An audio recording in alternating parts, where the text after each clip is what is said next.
La fille des mers. Il y a très longtemps en Russie, vivait un musicien nommé Sadko. Il aimait venir jouer du gusti au bord de la mer, une sorte de harpe. Un soir, voilà qu'une grosse vague se forme devant lui, et de l'eau surgit le roi des mers.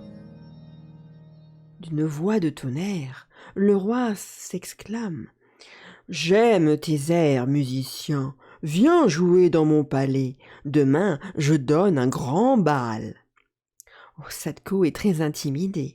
« Je veux bien, mais comment trouverai-je ton palais ?»« Monte sur le premier bateau que tu verras et ne te soucie de rien. » Le lendemain matin, Sadko va au port et embarque sur un bateau. Soudain, au milieu des flots, le vent cesse de souffler. Le bateau s'arrête et un dauphin apparaît. Sadko se dit que c'est le roi des mers qui l'envoie le chercher. Aussitôt, il saisit son gusli et plonge pour le rejoindre. Le dauphin l'entraîne vers un palais magnifique. Les invités du roi sont déjà là. Des crabes, des homards, des pieuvres, des hippocampes, des étoiles de mer et bien sûr des poissons de toutes les couleurs.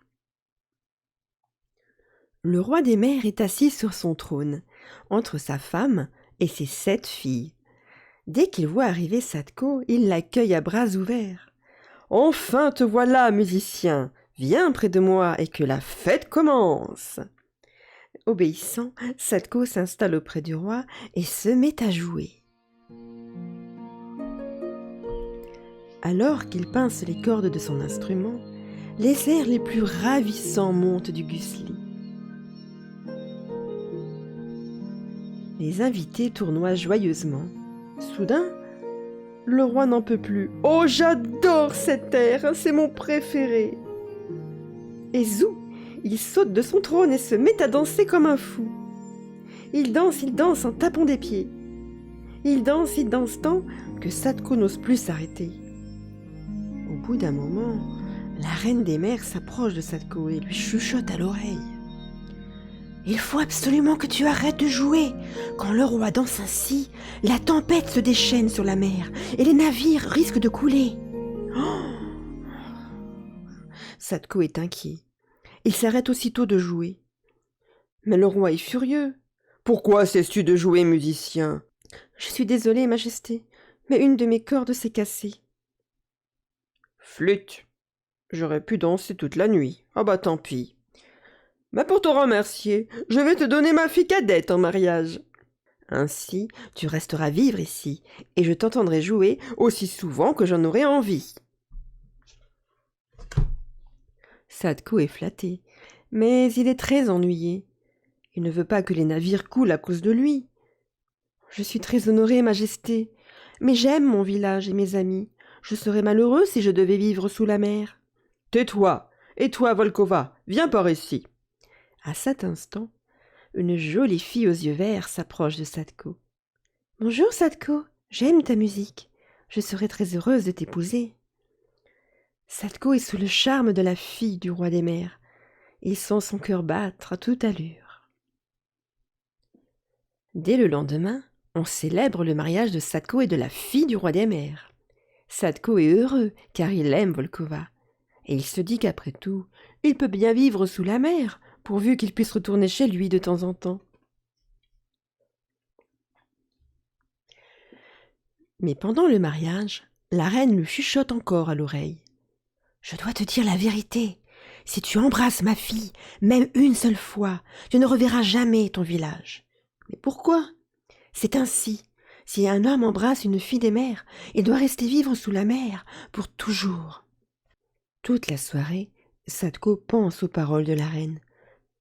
La nuit venue, quand il se couche auprès de Volkova, il n'ose pas l'embrasser. Volkova est étonnée. « Mais pourquoi ne m'embrasses-tu pas ?» Sadko ne sait pas quoi répondre. Il est si triste que sa femme devine tout. « Je sais, tu ne m'embrasses pas parce que tu as peur de ne jamais revoir ton village. Cela me fait de la peine, car je t'aime. Mais je te comprends. Prends ce poisson d'or en souvenir de moi. Il t'aidera à rentrer chez toi. Dépêche-toi de partir avant que mon père se réveille. Sadko prend le joli poisson en or que Volkova lui tend. Puis, il la serre très fort contre lui pour lui dire adieu.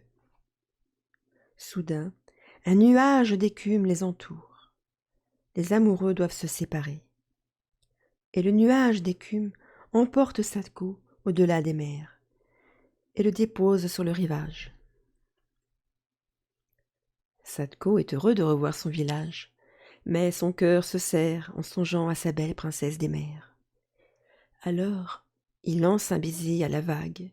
« Merci de m'avoir laissé rentrer chez moi, Volkova, je ne t'oublierai jamais. » Le temps passa.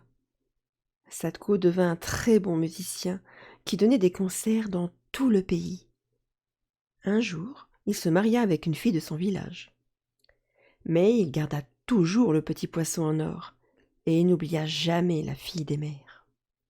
Et dès qu'il le pouvait, il allait s'asseoir au bord de l'eau pour jouer du gusli.